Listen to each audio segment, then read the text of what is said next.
You might have heard someone say that fiberglass pools aren't suitable to be installed in Virginia. Wanted to take a second to try to talk about that, to debunk that myth with some facts and a little bit about our experience here, because it's just not true.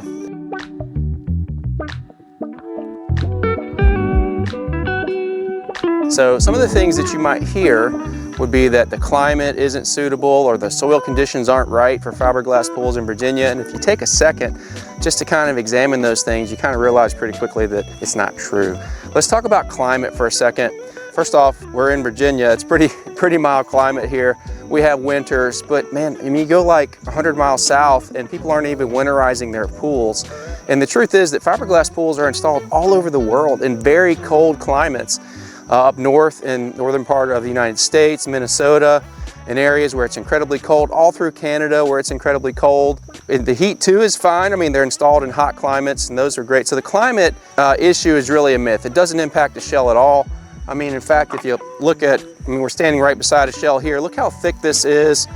It's incredibly strong. 0 degrees or negative 40 degrees really doesn't impact this structurally in any way. And if you think about other composite products like boats, you don't hear that, hey, you can't use a fiberglass boat in, sub-zero temperature water, because it's just not true. In fact, again, these pools are incredibly strong. So that's the climate issues where we install pools in Virginia. We don't have that issue with fiberglass pools. Anyway, that's the climate. Let's talk about soils for a second.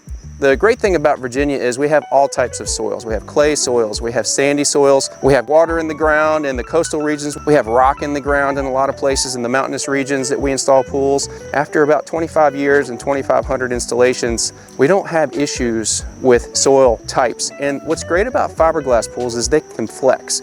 So not only are they strong, but you can see this pool shell is like really flexible. And it's really strong. I mean, it's made to flex. That's what's so great about it. So let's say you have a clay soil or an expansive soil and the soil moves. It just doesn't impact the shell in any way.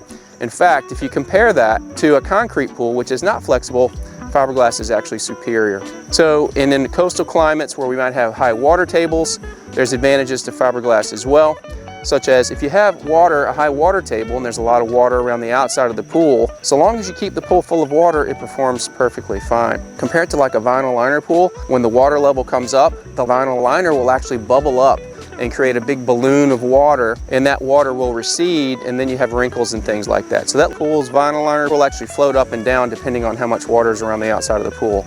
We don't have that issue with fiberglass pools.